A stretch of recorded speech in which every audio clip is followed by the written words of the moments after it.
दोघं बहीण भाऊ होते गरीब घरचे. मग बहीण रोज कामाधंद्याला रोजानं काम करायला जायची. कधी मिळालं करायची, नाहीतर लेकरं घेऊन उपाशापोटी झोपायची. भाऊ होता श्रीमंत. भावाला लई श्रीमंती आली. मग भावाच्या बायकोनं का म्हणली, तुमच्या बहिणीला आपल्या घरी कामाला ठेवा.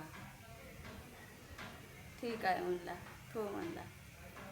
ती बहीण रोज यायची, सगळे कामं धंदे पूजा अर्चा करायची, 5 पकवान स्वयंपाक बनवायची.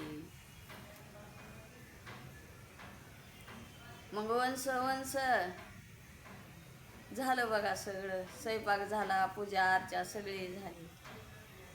झाकापाकी करा ना आली वाट धरा म्हणायची. ती रडत जायची घरला.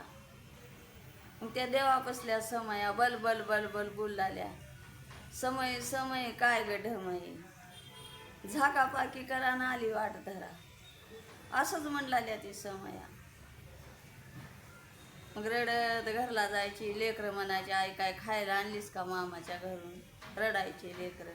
मग तिनं गळ्याला लावून घेऊन रडायची. मग भावाच्या घरी मोठा कार्यक्रम आहे का तुझ्या, सगळ्या गावाला जेवण दिलं. सगळं गाव जेवाय आलं. मग हिचे लेकरं उकंड्यावरल्या येळण्या घेऊन त्या पंक्तीत बसले. पंक्तीत बसल्यावर भावानं लेकरावाच्या हाताला धरून उठवलं. रडत गेले मायकडं, आम्हाला मामानं हाकलून दिले म्हणून. मग ती झाला कार्यक्रम की झोपले सगळेजण. की जावं म्हणले आता रात्रच्या. भावाच्या घरी काय उरलेलं असलं तर आणून लेकरा बाळाला खाऊ घालावं. वरून सोबण्यावाटी बघितली तर काय कढईत कढीच होती. मोरव्यात आणावून लेकराला तर पाजवा म्हणली. मग गेली ढेलजाच्या छतावर. त्या सोबण्यातून बघितली तर मोठा लटसाप चमचम चमकू लागल्याला. मग आणली, त्याला उचलून चर चर चर कापली, शिजाया घातली. ती उत्तू गेलं की त्याच्या सोन्याच्या खपल्या झाल्या. बहिणीनं मोठा लट बंगला बांधला. थोडं थोडं काढून बंगला बांधली तिनं.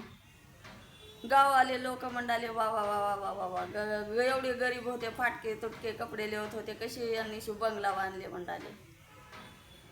बहीण झाली श्रीमंत, भाऊ झाला भिकारी. अशी राहते बहिणीची दुआ.